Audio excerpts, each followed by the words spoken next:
This is the Samsung S25 Edge. It has a Snapdragon 8 Elite chipset, a 200 megapixel main lens, and is just 5.8 millimeters thin.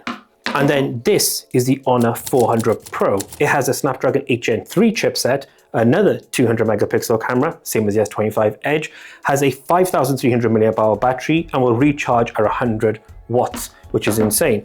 The Edge costs £1,100, and then the Honor 400 Pro costs £700. So there is a pretty big difference between the two when it comes to price. So in this comparison, we're going to see if that additional £400 is worth it and justified. Let's talk displays and design. So essentially what you have here is two slightly different takes on a flagship and not so flagship phone. Obviously the profile of the S25 Edge is considerably thinner than the Honor 400 Pro. But when it comes to display, you get a 5,000 nits of peak brightness on a 6.7 inch AMOLED display versus the S25 Edge's 6.7 inch display, also AMOLED 120 Hz and 2600 nits of peak brightness. They're both incredibly well built, but I think in this instance, if you're looking at both, in terms of the display, as to start off with, the S25 Edge just does a better job of producing colors in content and video. It's super punchy, vibrant, the quality of the display is excellent, and even though those nits of brightness are roughly half of what you get on the Honor, it does a better job. I believe the RGB matrix on the lights are more condensed on this particular display, meaning you get a better overall experience in terms of watching content. Not to say that the 400 Pro is a slouch in that area, but then design profile wise, it's almost impossible to ignore the slenderness and the pocketability and just how incredibly light and strong the S25 Edge is versus the Honor 400 Pro. What I would say with the 400 Pro is it's probably the last time you see this, but it does have a quad curved display, which seems, some people would say out of date, but I love the fact that it's a curved display, and the phone as a whole is quite curved with this triple lens housing on the back for its cameras. But it's the S25 Edge in this design display category that takes the win. Performance wise, you get an 8 Elite chipset here with 25 watts of wire charging on a 3,900 milliamp hour battery. On the 400 Pro, you get an 8 Gen 3 chipset with a 5,300 milliamp hour battery and recharging at 100 watts. So there are some significant changes, and throughout this review, you're seeing quite a bit tit for tat of a comparison. One wins, the other loses, one wins, the other loses.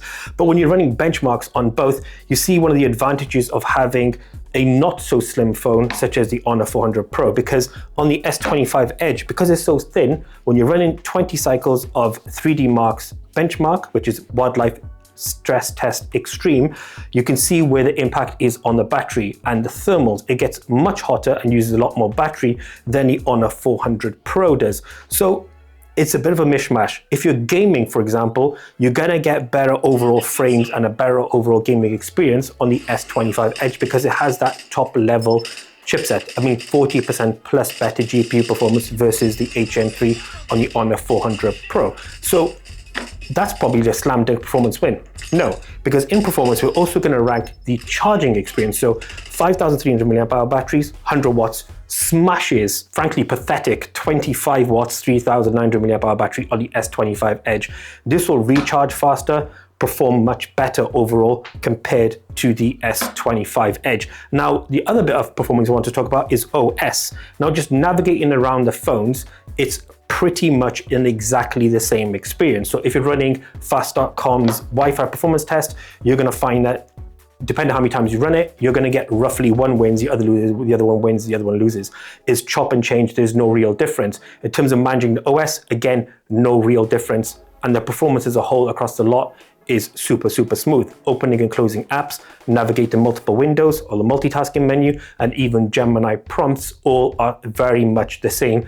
The differences are so minute, it doesn't make any sense. And for that reason, under the performance category, it is going to be a draw between both of these phones. And then cameras, let's talk about those. So on the S25 Edge, let's start there. You get a 200 megapixel main, 12 megapixel ultrawide. On the Honor 400 Pro, you get a 200 megapixel main, 50 megapixel telephoto, 12 megapixel ultrawide. And in this particular category is where the Honor 400 absolutely flies past the S25 Edge because it just offers a much more capable experience when it comes to imaging.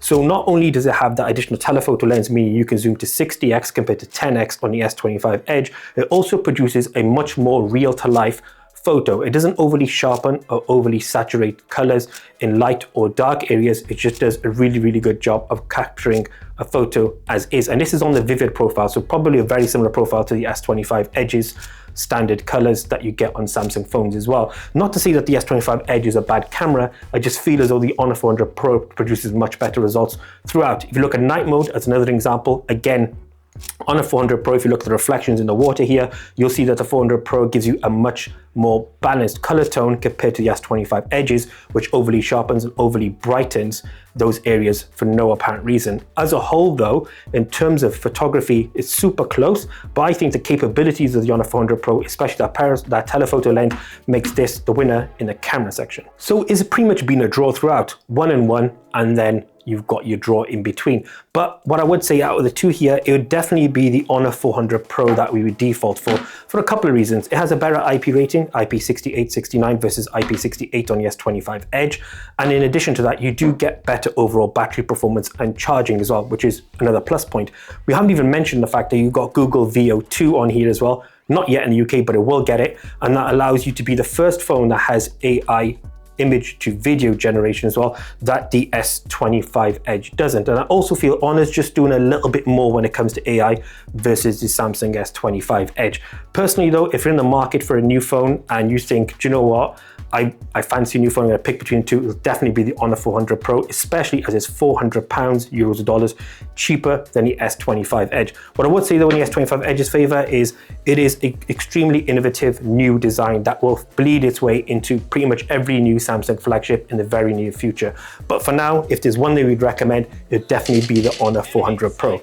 But let us know in the comment section your thoughts. What would you pick out of the two? Would you disagree with us and I'll pick for the 400 Pro, or would you pick the S25 Edge? Let us know in the comment section and let us know about these comparison videos that we're doing. Is there anything else you'd like us to add? If so, let us know in the comment section. To the next one, we out.